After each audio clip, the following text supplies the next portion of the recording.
जी, आपने बहुत जायज़ क्वेश्चन किया है कि जब उद्देश्य ही नहीं पता होगा तो हम कैसे समाज तक अपनी बात पहुंचाएंगे।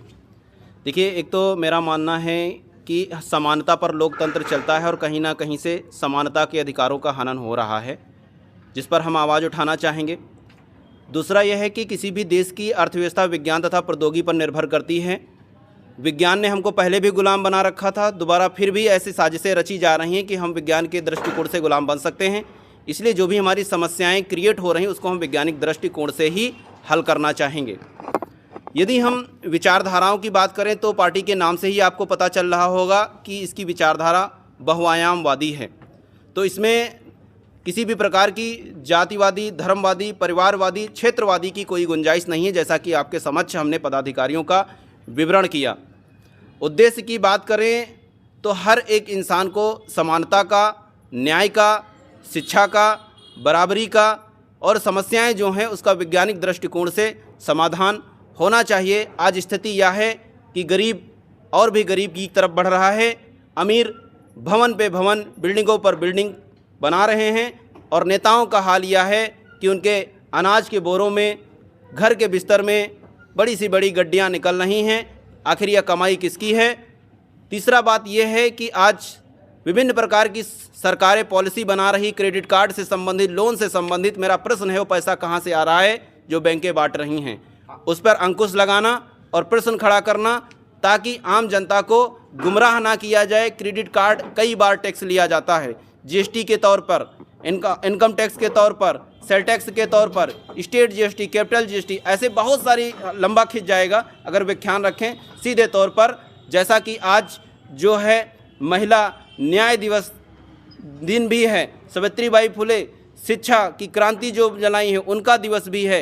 इस समारोह पर इसी तर्ज पर शिक्षा, तकनीकी, अनुसंधान के क्षेत्र पर हम लोग पहले से बेहतर कार्य करते चले आए हैं। भविष्य में भी जनपद लखीमपुर खीरी को राजा लोने सिंह विश्वविद्यालय देकर शिक्षा की एक नई अलख जलाने का काम करेंगे और तमाम सारे वो गवर्नर रैंक के पदाधिकारी, आईजी, डीआईजी रैंक के पदाधिकारी का लखीमपुर में आना जाना सुनिश्चित करेंगे ताकि इधर की जो माहौल है वो पॉजिटिव वे में परिवर्तित हो। आप लोगों का बहुत धन्यवाद।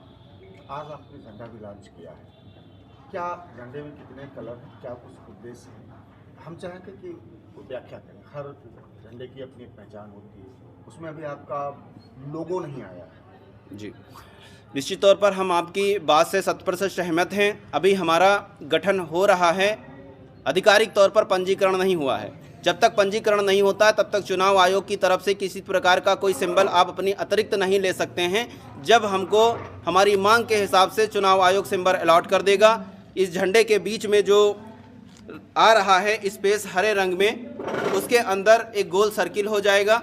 उसमें जो भी चिन्ह हमें आमंत्रित होगा वो होगा।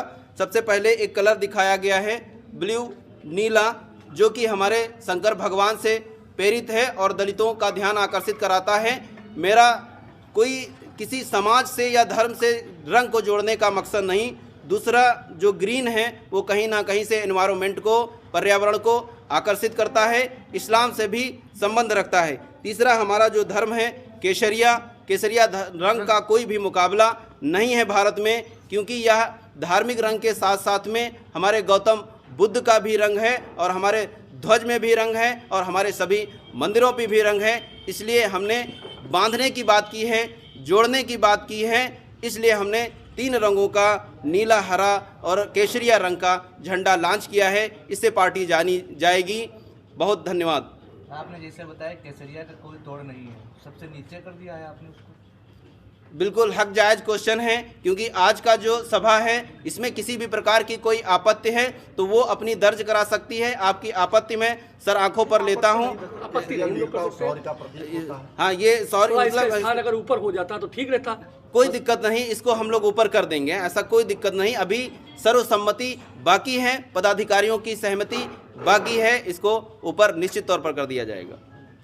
आज ही पधारिए सौभाग्य ज्वेल्स, क्योंकि सौभाग्य देता है आपके पुराने सोने की सबसे बेहतरीन वैल्यू।